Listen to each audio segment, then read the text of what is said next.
from a secret underground bunker somewhere in the Arizona desert, 40 feet below the Earth's surface. Two men, aided by their robotic artificial intelligence, Jennifer, At your service. hide from their wives and kids to discuss man stuff with interesting and unusual people.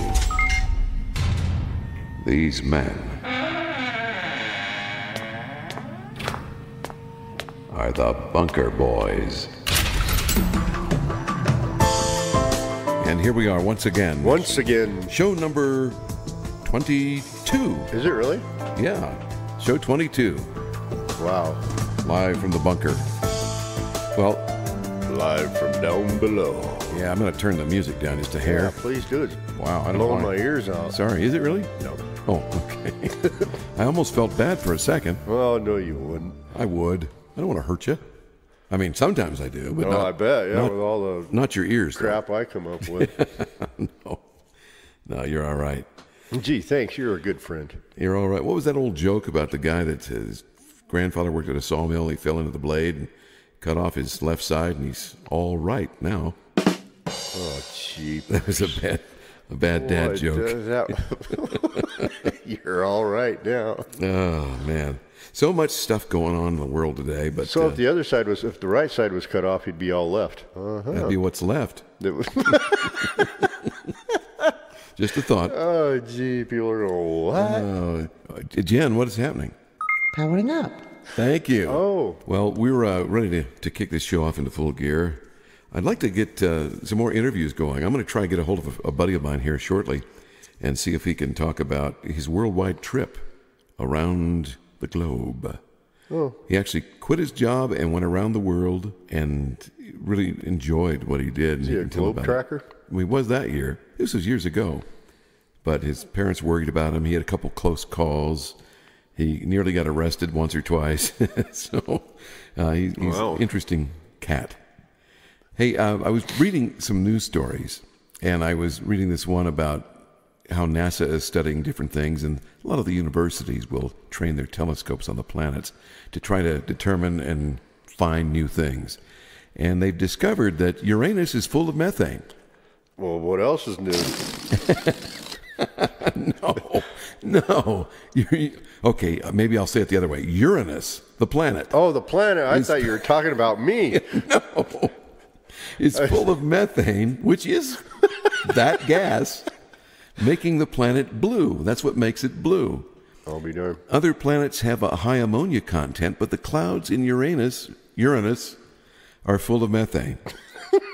I've got to watch myself around you. For years, scientists weren't sure what the atmosphere contained there. But I guess after they did a bunch of different tests, they discovered that it actually is full of methane. And if you could go there, it would stink like someone passed wind. Yep. And it would be overwhelming. Like methane gas. Yeah, they had been looking at this thing through the Gemini North Telescope, which is an 8.1 meter scope, which is actually if you convert that to feet, it's like 26 and a half feet. It's a pretty big telescope. And it sits on the Mauna Kea volcano in Hawaii. Yeah. And they use the scope's near-infrared integral field spectrometer, what they call NFIS. I can tell why. It's hard to say. They designed it originally to detect black holes in outer space. And they sampled reflected sunlight from the high atmosphere of the planet, and that's how they could determine what was in the clouds. And because of the incredibly high sensitivity of the NFIS, they could see exactly what it contained. There's ways they can measure it somehow. The study, who was co-authored by Patrick Irwin, who is a professor of planetary physics at the University of Oxford, he stated that if an unfortunate human were ever to descend through Uranus clouds, they would be met with very unpleasant and odoriferous conditions. Yeah, they would. However, especially if they were sitting around me. Too much information. Go ahead. He said, although suffocation and exposure in the negative 200 degrees Celsius temperature would kill you before the smell would. It's made mostly of hydrogen, helium, and methane, and it would wipe you out pretty quickly. You would So just you would suffocate. talk like this right before you died. And smell real bad. It smells real bad. Yeah, something to think Helium, about. huh? I'd rather go to Mars than Uranus. I mean, I'm I just don't saying. blame you for not going to Uranus. But anyways, Jennifer? Absolutely not. Oh. Well, the world has some sad news. I have to report some sad news here. No. The world's oldest living spider lived to age 43 in Australia. Wow. The second longest living record holder was a 28-year-old tarantula in Mexico. The sad thing is the spider didn't die of old age, but from a sting from a wasp. No kidding. Yeah, they were studying this thing. They named her Number 16, and she lived in the wild bush country. They left her stay in her own natural habitat, and they marked the burrow where she lived, and they would return time after time to monitor how she lived. And they kept doing this, and it was 43 years. That's amazing. Yeah, and she would have lived longer had the wasp not gotten to her. What kind of spider was it? It was a female trapdoor spider. Oh. And they always stay around where they were raised their entire lives, so they never venture far from where they're born. Their traditional lifespan is only about 20 years. Yeah, that's... Wow. She lived to 43. Amazing. Isn't that something? That's nice if you like spiders. I hate spiders. She must have been eating something good. I guess so. And a good Little huntress. aborigines or something? I don't know. Yeah, I don't think they can eat people. They're not that big, but they're about the size of a tarantula. Slightly smaller, I think. I've seen trapdoor spiders on shows and stuff, but I don't know if I've seen an Australian trapdoor spider. Well, Can you see what I'm saying? I think they talk like that, don't they? Deep. Get out of my spider web. Yep, But and I'm now- sticking to it. Los Angeles, I don't know if you've heard this, is painting its streets with Cool Seal. Yes, I have. Did you see that on the news? Well, it's for the atmosphere? Yeah, you're on the right track. Yeah, and It Cool Sealed. It helped prevent, and here's what they call it. Are you ready for this? Urban Heat Island Effect. there you go. They think it's raising the temperature of the roadways and the city, and eventually they feel this will affect climate change. Well, I'm sure it would. Climate change. I think it's ridiculous. But that's me. Well, It's cyclical. It's all cyclical. I'm sure there is a little bit of climate change due to human beings, Yeah, but not that much. but not a whole lot. If you go back in the records, it all pays out. You know, I mean, 10,000 years ago, they had a climate change. And we can only determine that by the kind of plants that were growing, Right. and what was going on. So at the time. I mean, I think it's all about money what most of these knuckleheads are up to. Of course, that's all that it's about. Well, what about Gore? Al Gore, yeah. He came out with this green thing. Oh, buy these light bulbs. And that SOB. He uses more electricity than anybody else does. Yeah, how many? He's got this mansion that's Right. Everything's on all the time. 26,000 rooms in this place and 45,000 light bulbs.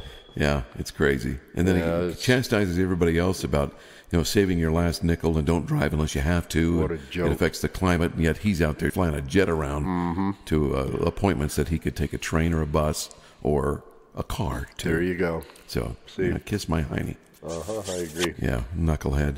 And then, and here's the scam. Are you ready for this? Mm-hmm. Then you can buy, from Al Gore, you can buy credits, like green credits. I forget what they call them, energy credits of some sort, where you can purchase them to offset your fuel cost or your fuel effect on the environment.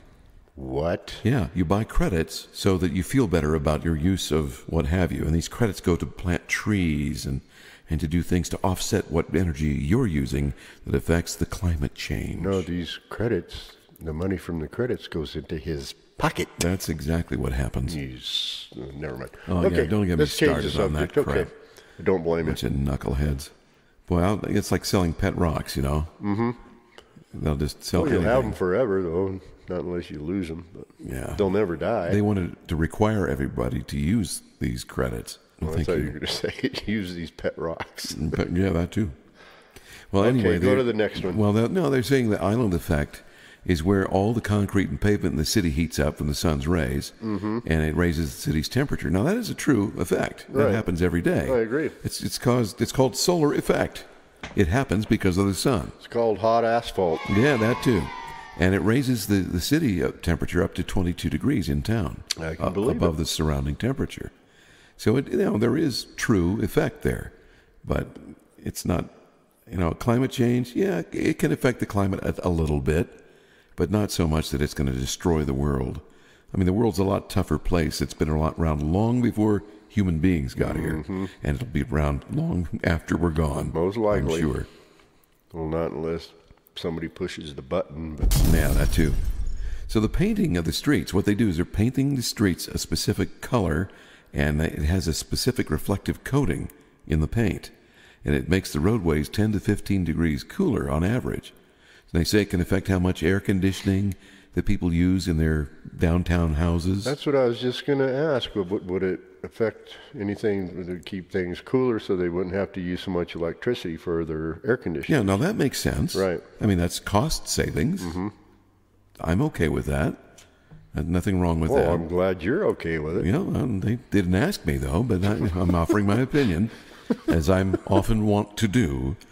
But anyway, they say it also helps prevent people that live in town to prevent heat-related illnesses, and can affect the savings of energy by keeping street lighting off due to the high light reflectivity it provides with its brighter surface. And I thought about that. I'm going, no, wait a minute. If that's the case, how would that affect streetlights? Well, here's how. If that roadway is painted with a lighter color and it's reflective, the lighter color will keep the streets brighter longer. Therefore, the streetlight's little electric eye will see the brightness and reflect more of the light and capture that, and they won't turn on as early. Right. So that makes sense. Yes, it does. I couldn't figure that out for a little bit. I had to think about it. But here's the bad news. It's costing taxpayers $40,000 for every mile that it paints. So I see a problem here. Just a little one. But And that's in California or L.A.? L.A., yep. Good old Los Angeles. Well, Phoenix is painting some of their crosswalks rainbow colors for the LBPG, whatever they call those people. Okay. Rainbow. All Yeah. the colors of the rainbow. Well, they're painting them for those people. Oh, happy day. Well, what It's about okay, those well, heck. straight people? What are they going to paint for us? Who knows? I'm just asking. So remember that couple I was telling you about a little while ago about Kateri and Jay Schwant of Rockford, Michigan? No. They had their 13th boy. Oh, yeah, okay. So you do remember. I do. Yeah. He gets a unique middle name. That was on the last show, though. Mm-hmm. Okay. Now there's more to the story. I just found it. It says Kateri's father told the couple before he passed away about 8 years ago he wants the middle name to be a certain name, and they said okay, they'd agree to it. So they promised him on his deathbed that they would name his middle name. Well, how'd the guy know they were going to have 13 children? Well, they promised that they were going to have another son. And that was 8 years ago? They had 13 when- kids. I take when that back. This is number 14. This is number 14. That's what the story says. Well, his middle name was Sheboygan. Sheboygan. Sheboygan. That's a city in It's a city, Wisconsin. right? And I thought, well, Wisconsin has a lot of Indian names, as all the Great Lakes states do. Pocahontas? Yeah. Sacagawea. Yes. All the counties in huh? Ohio, they all have, almost all of them, have Indian names. Well, doesn't Michigan have a lot of Indian names, too? Yeah, all the Great Lakes states. Michigan, Ohio, Indiana, Minnesota. Of course, Minnesota's not touching a Great Lake, I don't think, but Land O'Lakes. if I remember correctly. But anyway, Is Minnesota from the Land O'Lakes? Yes. Yeah, that's where the butter comes from, too. Is it? Okay. Land O'Lakes butter. Right. Well, there's a cute story that her dad used to tell. And in the story, a Native American chief was also a father to many boys, but he was certain that his last baby was going to be a girl. I guess he was hoping that she would be born. And according to the tale, when that baby turned out to be a boy, the chief named the baby Sheboygan, because she a boy again. Oh. That's I'll horrible. be darned. I don't even know if that's true. Yeah, who knows? It's some old wives' tale.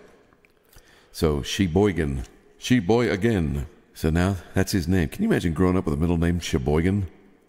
Ralph Sheboygan McGottagooter. That'd be a horrible thing to live down. Well, a guy and this is something that we all could run into. I mean, I know it happened to Art Bell's wife, where she at night suffered some sort of COPD attack or asthma attack, and she stopped breathing, and he didn't know it. And the next morning, she was passed away. He woke up, and his wife was gone. But it happens all over the world, and you just hope that it doesn't happen to you, and you hope that you're there to help if it does. Well, this guy discovered his wife was not breathing, and he tried to wake her up when he discovered she was going to be late for work. Yeah, so he wakes her up and gives her CPR, finds out, she's not breathing, so the CPR kicks in. He calls 911, and they took over CPR after they arrived. They worked on her for about 15 minutes. They feared that her brain would be damaged, and although they eventually got her breathing on her own again, she was in a coma. So it wasn't good. They discovered her heart had stopped beating for nearly 5 minutes. Wow. So ironically, he finds out after 5 minutes that she stopped breathing. So it's good he at least caught that. Otherwise, she'd be dead today. Mm-hmm. But anyway, she remained in a coma, and I guess they cooled her down because they know that during treatment of these kind of patients, that if they cool the body down to a certain temperature, and it's usually around 90 degrees, that's 8 degrees cooler than normal, right? Almost 9 degrees, that it stops brain damage. It prevents any further brain damage from happening. So they chilled her blood down, and I think they run it through a machine to cool it, and then they run it back into her body. And through large cooling pads on her body, they keep her cool, and they did this for 24 hours to keep her in a coma. And then they tested her brain activity and found almost none, and they feared the worst. And usually in this kind of a situation, people don't survive it. It's just a matter of months or sometimes years, and then they pass away, staying in a coma that entire time. Coma, right. So nevertheless, Ryan, this guy that was involved, he stuck by his wife, stayed by her side every day, just in case she woke up, and he kept reading the Bible to her while lying on the bed next to her. He even started a diary to keep his own mind busy, so he didn't worry. He just wrote a diary what he was praying for, and the doctors kept telling him there weren't any signs that she would ever survive. But she did pull through, and she might remain in a vegetative state and never return to consciousness. So he kept up the prayers, and each morning he hoped it was just a nightmare, but every time he woke up, the reality hit him again. And that's how it would be. Yep. It's just like death, it's almost worse than death in a way. But every day, he said it was the worst day of his life when he woke up. He kept thinking it was a dream, and it wasn't. Well, for 2 weeks, he kept this up. And all of his friends kept praying for her. And he asked them to continue praying and keeping good thoughts projected to her. And the doctors approached the family finally, and they said it was time to make a decision. So Ryan and her parents made the tough call to finally disconnect her from the machine. Well, how old was the gal? I know it said the story. I don't remember. She's in her 30s, I think. Oh, pretty young then. Very young, and they hadn't been married very long. Excuse me. Yeah. So shortly, they decided that it was the best thing because he remembered having a conversation with her about that, and she said that if it happened to her parents, she wouldn't want them to suffer, and that's how she felt about it. So they made the decision to actually disconnect the life support. And so shortly after she was disconnected, she started mumbling and moving around, which Ryan couldn't stand to watch, so he left the room. They say, it can happen to people. They can just, have this last, hurrah where they try to survive. Their body's fighting the shutdown, and sometimes they mumble or do, make weird noises or something and move or toss and turn, or so it looks like they're physically conscious, but they're not. So he said it made him physically sick to watch her like that. So hours passed after they turned the machine off, and nurses urged him to come into the room quickly. So 5 hours after life support was removed, they called him back in, and he thought she was in the final stages of her life, and this was it, and they wanted him to be there. Well, when he comes into the room, he said that he saw her moving around and talking coherently instead of mumbling. She was actually saying words. And he distinctly heard her say, "Get me out of here." But that's not all. She then said, "Take me to Ted's and take me to the Melting Pot," her two favorite restaurants. Still, the doctors weren't sure that this was just, not just a reflex. which that's a hell of a reflex to actually come out and say something specific. And then he started asking her questions, to which she properly responded. She knew the dog's name, she knew her home address, and many other questions that he asked her. She ended up recovering. She suffers a little bit from short-term memory loss, and she did have to relearn how to brush her teeth and tie her shoes, and even speech therapy. I guess she had a little bit of a problem with talking, but it all came back to her. And all of this caused by congenital heart defect, something she was born with. Doctors now have put a pacemaker in to keep it from happening again while she was sleeping. So if she ever, her heart goes into arrhythmia, it'll kick her into good stead. Oh, bless her heart. She credits God and her husband for saving her. The melting pot, that's a fondue place, isn't it? I don't know. It could be. Sounds like it should be. Sounds like it would be. Yeah. He said at night he still checks on her by lightly kicking her. Oh. And when she kicks back, he knows everything's okay. You still awake, honey? Yeah. I'm trying to sleep here, you idiot. That's pretty amazing. Oh, and people ask him, well, did you take her to the restaurants? He goes, absolutely. Took her to both restaurants that she mentioned after she was able to go get out of the hospital. Good for her. So that's good. I'm glad to hear things like that. A happy story. A happy story. Started off bad, but I agree. Ended up happy. I had a similar story with my wife, but I won't go into all the gory details. But yeah, we thought we were going to lose her a couple of times. But thank God she's still here to give me orders and create the honeydew lists. And to make me some kimchi. Yes. Yeah, she made some sauerkraut the other day that was just is good. Oh, amazing. She brought some of it up. Well, she gave me a jar. Oh, did she? Mm-hmm. We left it, I call it festering. We left it rot in the jar for an extra couple of days. And after a week, I opened it up, and man, was that the best sauerkraut I ever tasted. Yes, it is. And I even told her today. Well, I go, that sauerkraut's delicious. She's like you. It's like if she makes a mistake, she doesn't want anybody to know about it when it comes to food and cooking. She takes it personally. Well, we had chicken the other day with you, and you didn't think it turned out okay, and it happens. We had chicken and ribs and turkey. But it's because it was windy. In the smoker, and the wind was blowing 40. And you had smoked that stuff for how many hours? 4 hours. Yeah. So you'd think it'd be done, but no, because it was so windy, it chilled it a little bit. So I threw it in the oven for an extra 2. Yeah. And we still had undercooked chicken. I'm like, well, what? I was fit to be tied. Yeah, I know, but embarrassed, basically. Yeah, you can't be embarrassed over that stuff. You're an excellent chef, man. I know, no kidding. Thank you. Yeah. Thank you very much. I like your That's why cooking. They called me Chef Boyardee. I love that. Chef Boyardee. The G for Garth.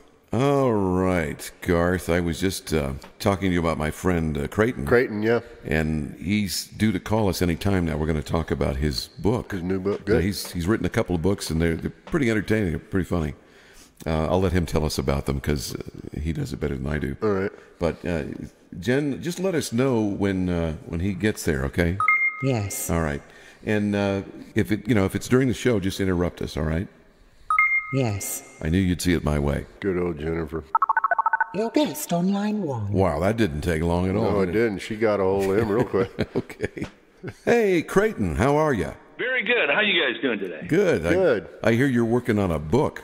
Yes, I'm working on a third book in it's not even a trilogy. It's just 3 books. Not connected at all, in fact. Oh, that's cool. Yeah, the first one I wrote, Failing Good, was kind of a bio about my life. 44 different stories of me growing up and screwing up. It's kind of a fun little book. Here's the subheading under it, if you want. Kind of explains the whole thing. Failing Good's the title, and then the subtitle is My Stories of Triumph, Failure, and Perseverance, but mostly failure, some fraud, and a lot of quitting. I need a book like that, too. Yeah, I think I could write one myself. Yeah. But not as entertaining as yours. So it's not a very thick book, I take it, right? No, I screwed up very efficiently back then. So. Oh, good. So it's a great bathroom reading. That's where I do most of my reading. Yes, exactly. Here, I'll give you a couple little excerpts from the book. Okay. And because I cover a lot of topics, a lot of people go, well, hey, how about something in high finance? Yes, I can talk about that. Hey, how about something in dating? A lot of people about relationships. So here's my take on dating. Taking a chick out to the county fair turned out to be the dullest date on record. However, for flies and the dumpy corn-fed hillbillies who proudly stood next to their freakishly bloated livestock, this was Disneyland. I steer clear of county fairs now for my own safety and well-being. Hey. Job hunting. Who didn't do a lot of job hunting back in the day? You know, from 16 to about 22, 23. You know, you're job hunting and still living at home. My mom suggested I wear a tie for the interview. She also suggested I take the next damn job I find and move the hell out of her house. I think your mom was related to mine. Yeah. Now here's one you might be able to not to agree with, identify with maybe, is like, I mean, you're a musician. You're very good, actually. Thank you. Me, I was mediocre, but back in the day, I was in an actual bar band for a bit. And so here's something about my music that should sum it all up. As a founding member of the worst bar band ever assembled, during our 7-month juggernaut of mediocrity, many people commented that we looked like musicians more than we actually sounded like musicians. That's so true. Ooh. I remember Joe, the bass player, and I had spent more time rehearsing our agitated musician look than actually practicing the songs. So. Oh, gee. Well, at least you look good. Yeah. Oh, yeah. Well, we looked pissed off. In fact, any band that were smiling on the back cover of their album in the 80s never got any radio airplay. Yeah, Bay City Rollers. Yeah, you had to look agitated and upset that you were, wealthy and sought after and stuff. Jeez. Yeah, there were a couple of stories in there. I wish my memory was better, but it's been a while since I read that first book. They were just, I'm just cringing reading them, and I'm going, oh my gosh, I could just picture myself in that scenario. Yeah. I have a lot of people that come up to me and tell me. In fact, a lot of the women a little bit older go up and they talk about my dad, and they go, "Oh my gosh, your dad was so mean." And I go, well, look, I mean, I don't know if he was the meanest dad on the planet or the nicest dad. I don't have a barometer. It's the only one I know. And they would end up sharing stories about that. And it's also one of those things that happen is like, I'm going to let you know that if people want to run out, go to Amazon.com, type in Creighton Thompson and Failing Good, or just Failing Good, Creighton Thompson, something like that. It'll get you to my page. You can buy it. But I will let you know that there is a couple of stories on getting sick to your stomach. I mean, look, it's part of life, right? Yeah, that's true. It is different when you're younger, and it does, sometimes it's a little graphic in the book, but I found that if I mentioned it to a group of people, like at a book reading, people would cringe a little, and as soon as you mention one, guess what? People start filling on with their stories. Well, of course. And it's the weirdest thing I've ever seen. It's like a yawn, it's very contagious, but it doesn't leave the nasty stains and that horrible stench that it's throwing up. Yeah. Well, your whole show. We used to call that the screaming yellow yawn. This is why I wasn't invited to the bunker. I'm on via telephone, right? Well, you could have, but it would be a long drive, and we needed a guest. So there you go. All right. Well, here I am. You'll be in the bunker sometime. Yeah, you'll be in the bunker. Anyway, it's a fun book. It's light reading. Like I say, there's like 44 different essays of me growing up and screwing up, and it's nice because when you just end of the day you read it, it kind of loosens you up. A couple of laughs. Maybe a couple of tears, and then you go to sleep and you have a nice night. You just kind of let go of all the cares of the day, I guess. Yeah, it was a fun read. I enjoyed reading it. My wife read it and she goes, I didn't know he would do that. Uh-oh. What did your wife say? She says, go back to the booze, honey. Or hurry up and write another one. Yeah. She's known a lot of that, I mean, it's some of the things she was very surprised with, say, oh, I didn't know that. I mean, but, when you know somebody so long, you go, oh, I had a dog once, and then you talk about that story, and she's known most of those. But, yeah, a couple of them snuck up on her like that. Yeah. We're still together, That's good. That's a good thing. I know my wife, I shouldn't, that was a Freudian. My mom is one of the sweetest people alive. She's just a sweetheart. And she was always, when I was single, trying to fix me up with women. And she goes, Chris, I met the nicest girl, and she is lovely, and blah, blah, blah. And I said, look, the first girl she fixed me up with was like an elephant in Expando pants. Oh. And nothing wrong with overweight people, but this one kind of pushed the limits. An elephant in Expando pants. And it was nice. She was sort of nice. My mom thought she was just wonderful. Are you getting a cramp in your leg? My knee popped. Okay, good. I was worried there because I get those and they're painful. But so I meet this girl and I take her out for the first time. And when I met her, I go, there was just nothing there for me. No attraction, nothing. And at first I thought, okay, Chris, she's a nice girl. Just treat her nicely and go out and enjoy the day. And then we don't have to do any more dating. So, right. So I did. I was a gentleman. I held the door for her and I took her places. And she says, hey, I'm getting kind of hungry. I said, what else is new? I got to hit the ATM, honey, if you're going to. I'm not taking out a loan. I don't care what you say. But I take her. She wants to go to Wendy's, so we stop at Wendy's, and she eats a burger, then she eats a chicken sandwich, and has fries, and I had one sandwich, and then I said, okay, so we're done here, and we leave, and she goes, oh, I told my friends we'd stop by a birthday party. This young little boy I babysit for. I said, you did? Yeah, you wouldn't mind just dropping over there, would you? And I said, how about if I just drop you off? Yeah, why don't I just drop you off? You can get a ride home. So I take her there, and we visit, and I meet the little kid, and he's a sweetheart. And then we leave, and I thought, oh, good, I'm done here. I'll take her home, and everything will be cool. And I'll tell my mom, thanks, but no thanks. So I drop her off, or go to drop her off at her house. We get in the car, and as we're driving home, and this is no lie, hey, I really could go for an ice cream. I said, what am I, your sugar daddy? Did she eat any cake? Right. Eat her cake? Oh, did you shopping and stuff? And was there a dry cleaner you had to swing by as well? Sounds like a bus or a cab or something. Yeah, and I'm thinking, what am I, I'm not, that was before Uber. So,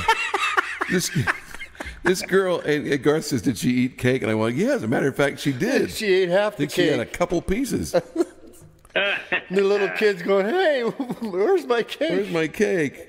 Oh, but I felt bad. Even so, I still felt bad because I knew, I could tell she liked me, but I had no interest at all in pursuing that. Now, here's how I'm going to figure this out here. What was her name? I don't even remember. Ellie. I tried to forget. Ellie. No, her name was Betty Jo, and she's right behind the curtain. Come on out, Betty Jo. No, thanks. This is not my life. This is your life. So my mother, in her effort to fix me up, I said, never again, Mom. Never again. That was a bad experience. I should know better than to let you try to set me up with somebody. She said, no, Chris, this girl is really attractive. You're really going to like her. She's a sweetheart, and I see her every day. And I said, I'll tell you what, I'm going to drop by for lunch. And I said, because my mom worked at this place where I could do that. It was a newspaper office, and she was the cafeteria lady, basically. So I stopped by there, and I said, all right, point her out to me. I want to see what she looks like. I look over at her, and there's this Playboy model sitting like 3 tables away. And I am not kidding. This girl was absolutely stunning. And I looked at my mom and I said, Mom, you have just hit it out of the ballpark. That girl is stunning. She's beautiful. But I said, is she truly nice? And she goes, she's really nice to me. She's a sweetheart. I'd like to introduce you. I said, not today. I mean, she was within eye distance. She could see me, Just tell her that was your son you were sitting with and see if she has any interest. And she goes, okay, that's a good way to do it. So a couple of days later, she says, Chris, that girl I was going to set you up with? I said, yeah. What happened? Well, She's not She interested. was just arrested for prostitution.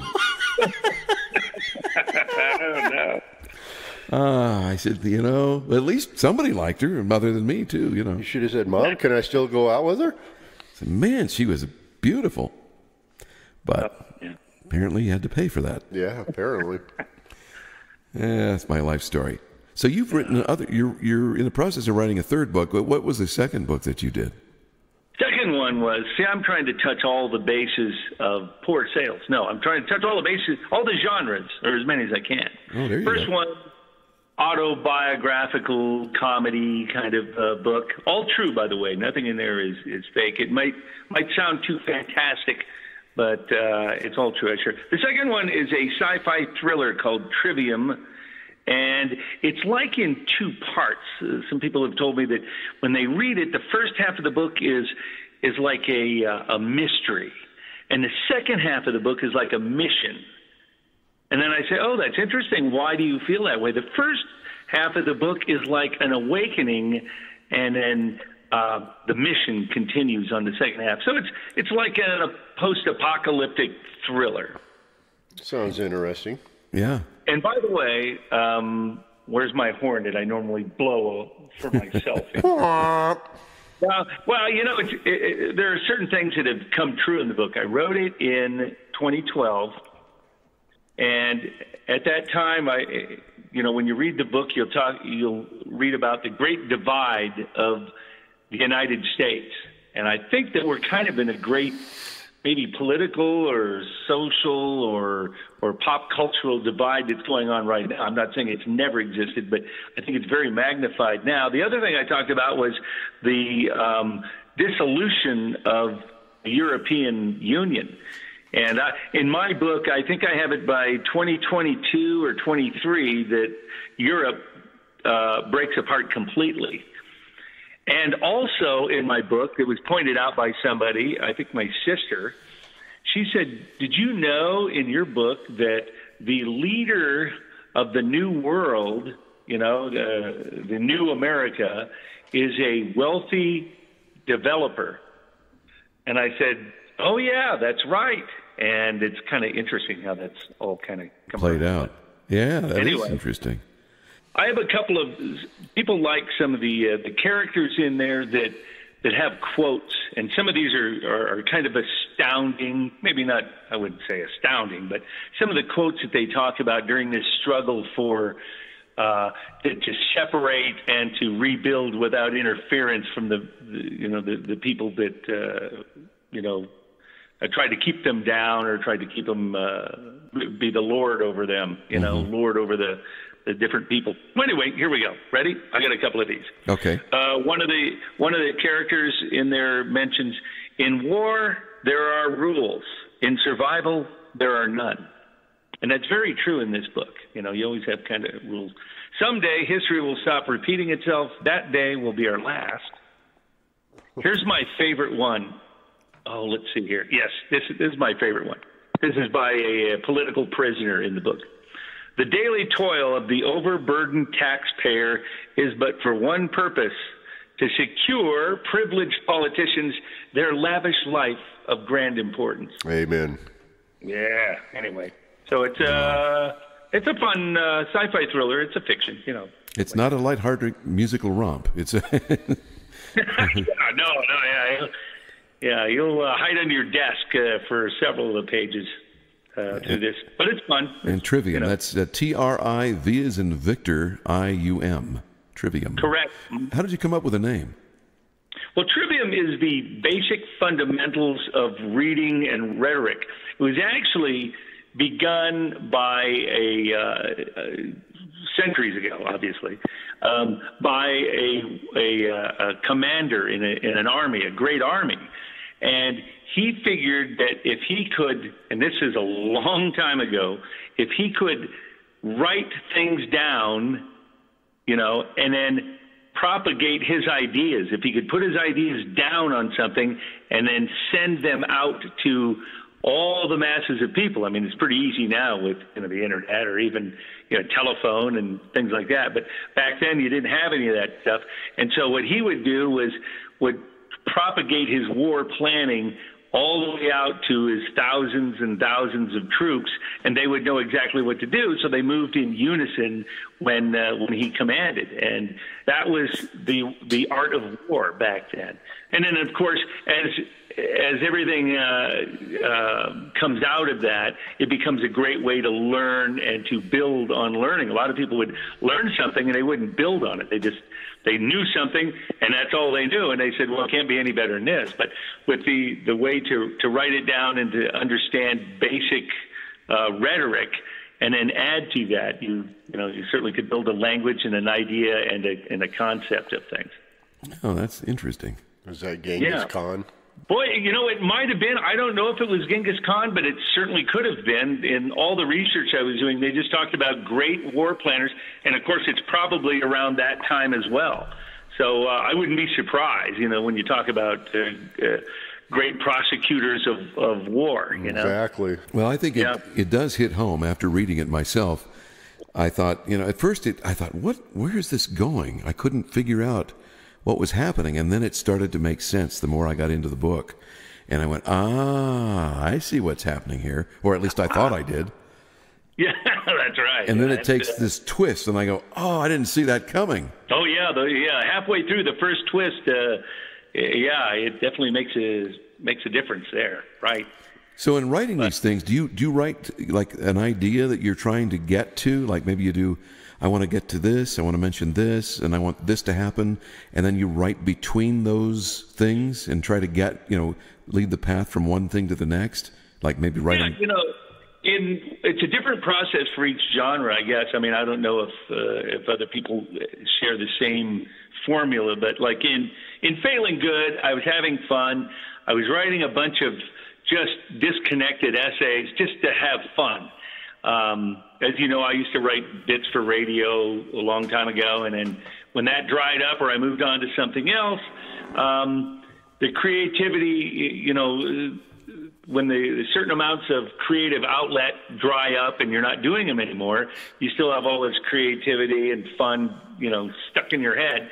So I would just start hammering some of those out. And I think it was my niece that mentioned she read a couple of them and she said, oh my God, this would be a funny book.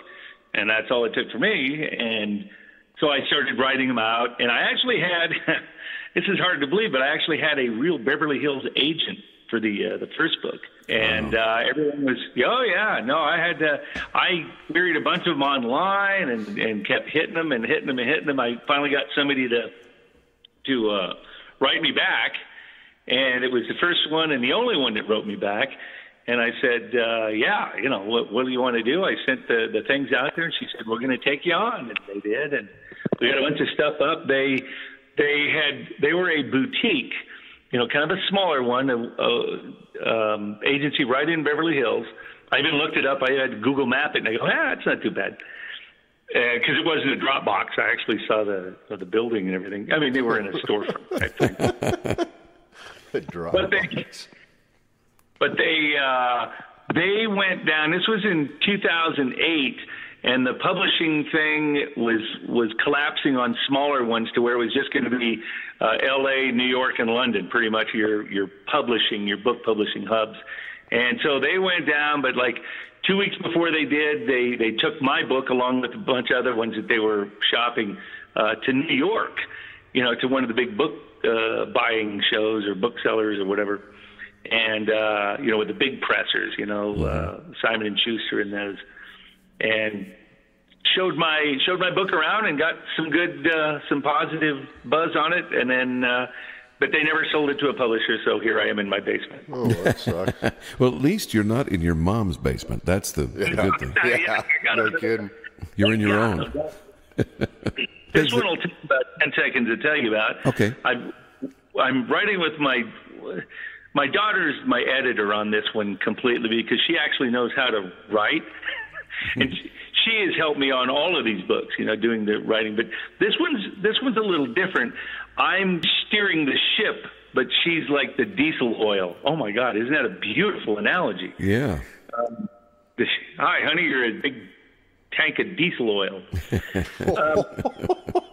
So what I do is I write the thing out. I write a block a day, probably about 1,500 words, 2,000 words. send it to her.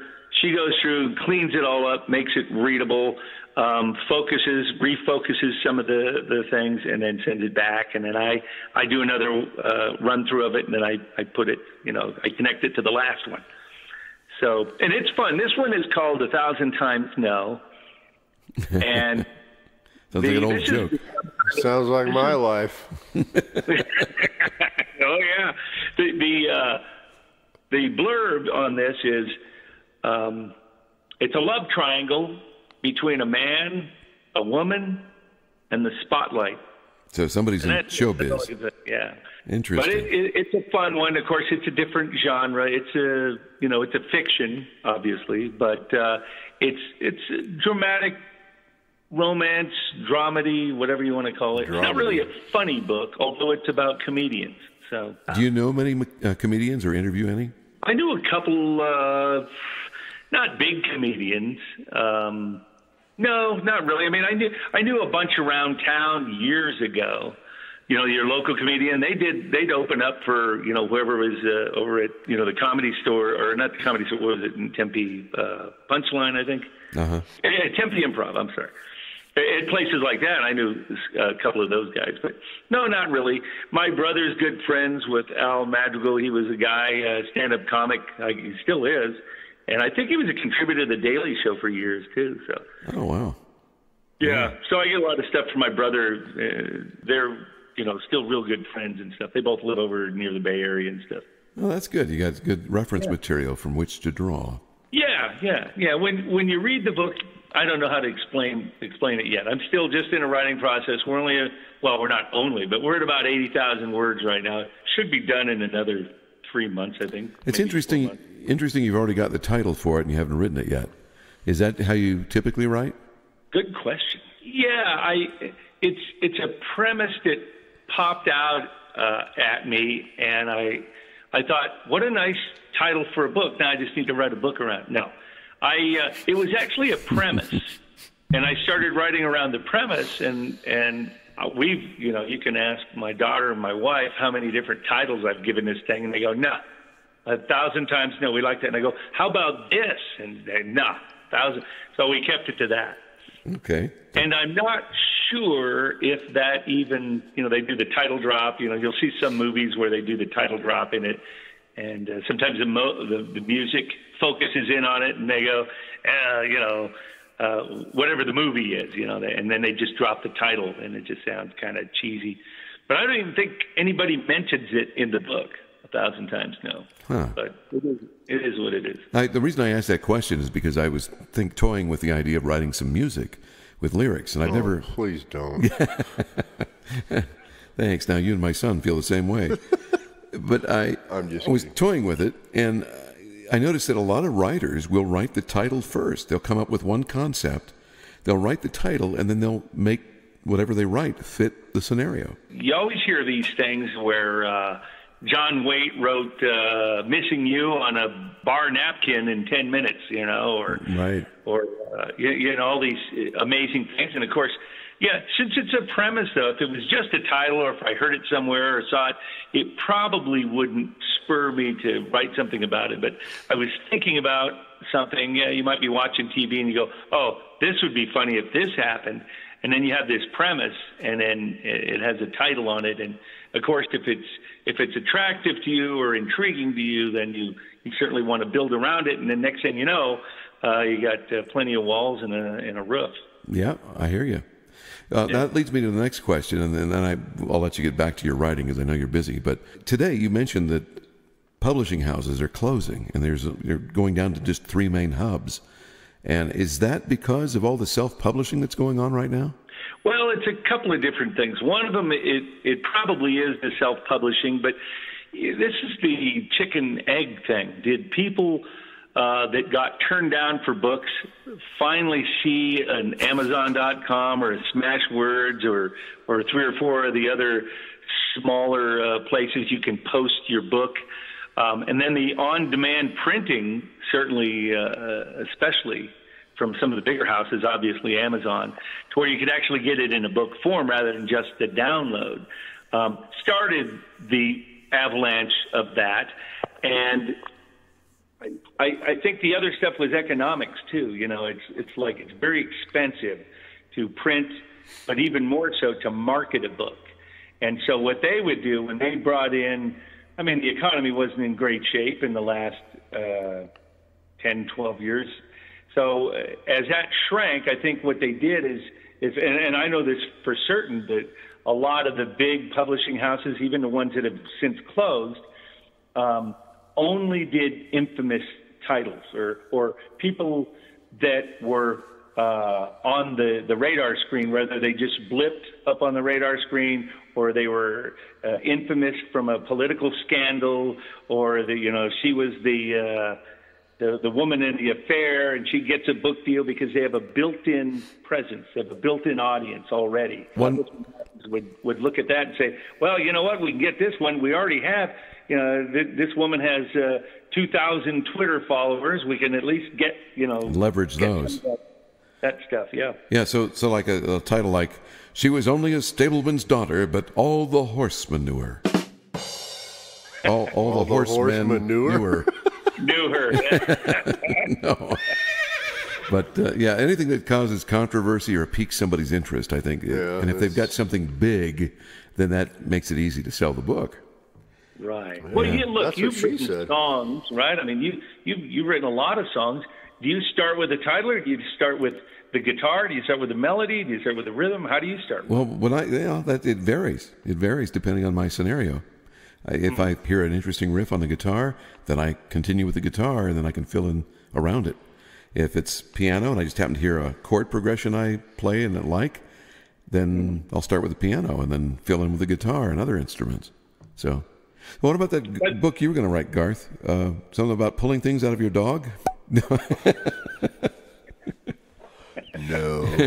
In an earlier show, we talked about that, and I thought, man, that would make a good. It was a fun story. What'd you pull out of your dog, real quick? Underwear. Oh my gosh. That dog, I don't know how he eats that stuff and passes it. It just amazes me. How big is he, Garth? Oh, he's 70 pounds. Is your dog the not Irish setter? Is yours a what is your dog? Golden Retriever. That's Bella. The one that loves water bottles. No, she's the one with water bottles. You're right. Yeah, he's got two. Yeah. I have a new one. You do? I have a yellow lab. He's still a puppy, but he's a 70-pound puppy. Oh my, big boy! Yeah, look at him. You should write a child's book on the antics of your two dogs, and you could tell some fun stories. I could. I very well could. And self-publish and sell it to kids. There you go. But we'd have to clean it up a little bit. We're not going to pull things out of Fido. And then all of a sudden I said, "Honey, are you missing a pair of underwear?" Oh man. It's always something, man. Always, absolutely. Well, that keeps us entertained, I guess, in this life. Yes, it does. You have to make fun of the bad stuff and have fun as much as you can with the good. Oh, absolutely, absolutely. Well, I don't want to keep you. You're interrupting your book writing time. Oh, but, not a problem. I appreciate you being on the show. Well, thanks for having me, guys. So I've always wanted to be, at least via the telephone, in the bunker. Well, you can stop by and tell us more about the book as you continue writing. Exactly, yeah. And when you're done. I'll do it. Yeah.